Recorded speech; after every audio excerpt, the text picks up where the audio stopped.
Comsat Angels, a band which I've been following the careers of for some years now, ever since I got completely addicted to them with an excellent record called Independence Day, which is some time back. And I welcome Mick and Steve from Comsat Angels. Oh, nice to be here. Hello. One of Britain's probably most consistent bands, really. I mean, well thought out. The Comsat Angels have been together for quite some years, haven't they? How many years now? Years. It's about A recording career of 5. But Right. I think the band's actually been together for about 7 or 8 now. from Sheffield, originally. I mean, with 7 or 8 years' experience behind you, the chemistry in the band must be absolutely perfect. Is that a case? Is the band work well together, or is that aggravation? Perfectly true. No, I think Mutual hate, I think. our biggest asset is a sense of humour, I think. Yeah. And, you have to, because in the early days you were ripped off, weren't you? Well, yeah, we put out an independent single and we never saw any money from it, which made us think about the economics of the industry a bit more. You were quite an uncompromising band in the early days. Well, we still are, it's just that it's in a different way now. But I mean, well thought out, and that's the whole strategy, surely, of Well, there's no of strategy Comsat as Angels, such. no? I mean, it's kind of intuitive, we kind of, you know. Do you find your influences have changed? Oh, yeah, songwriting-wise? a lot. Yeah, I think we draw on so many sources anyway, you know, I mean, there was so much music around, you know. Even if you don't sort of directly draw on music, it does influence you. And the more you listen to, obviously, the more influences get into the music. I mean, I reckon everything you like influences you to some extent. Well, so what was the original influence, and where do you think it's... Well, the original influence was to avoid influences. Right. And now we're kind of taking maybe occasional little bits of other forms and playing around with them, you know, kind of like toys, really. You had a good time in the early days, though. I mean, you had a fantastic following who would follow you from one end of Britain to the other. They still stick with us. Are they still there? Oh, yeah. It's not easy to be one of our fans because we don't have that high a profile. You know, we kind of tend to nip in and out and stay quiet. Because you've done a lot of travelling now, haven't you? I mean, you've been virtually around the world, have you, or not? Yeah, we've... England's probably the country we're least known in, amongst the countries we actually play in, you know, and release records in. It's a mystery, but, you know, in Benelux countries, especially Holland, you know, we do much better record sales and performances than we do here. Yeah. Yeah. I mean, one critic quote you as being one of the most consistent British bands in Europe. Always, forever in the top 4 or 5 major music bands. Oh, that's very nice. As opposed to sort of pop bands. What I'd like to do is have a look at I'm Falling, have a chat about that, which is the current single, and then we'll have more talk after this. Here's Comsat Angels and I'm Falling.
Comsat Angels, I'm Falling, that really is a very, very good song. The production is excellent on it. It's a strong song.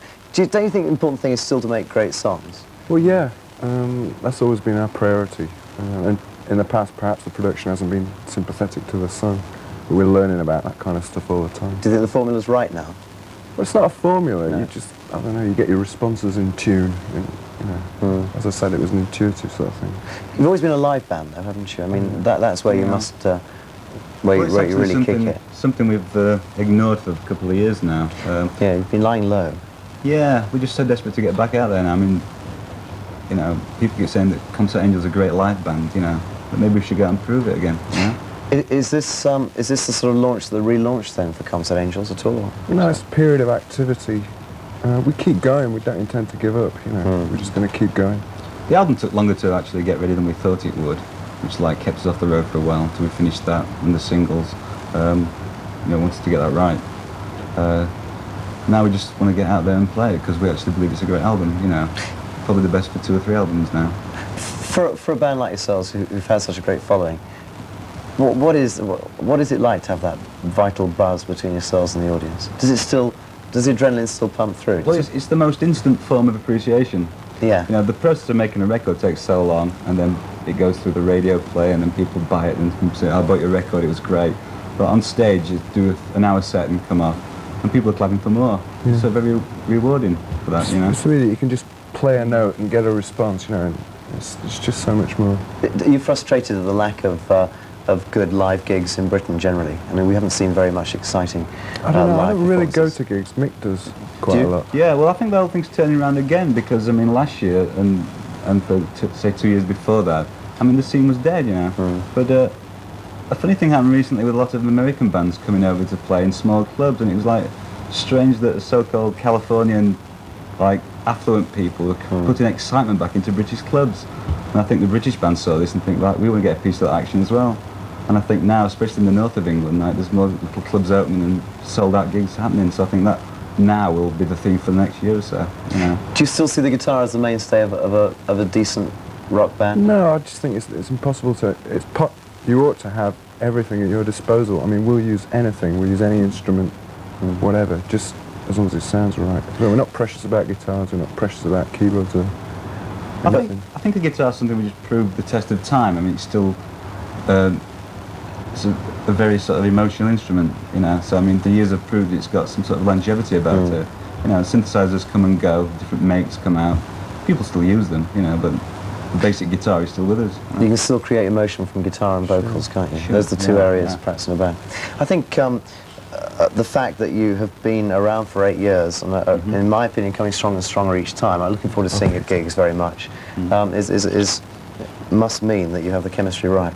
And I hope you get major success in Britain, because I'm sure you could kick a few acts up wherever they have to be kicked, just show what it's about. I know that as well. Give us a chance. Yeah, give you a chance. I wish you luck. Good luck in Europe as well. Thanks a lot. Because you're Thank you very much. being watched by many people in Europe, and they obviously love you already. Hello. Okay, Comsat Angels, thank you both. I'm Falling. Good luck with their single. We move on to Tom Petty. This is called Rebels now on Sky.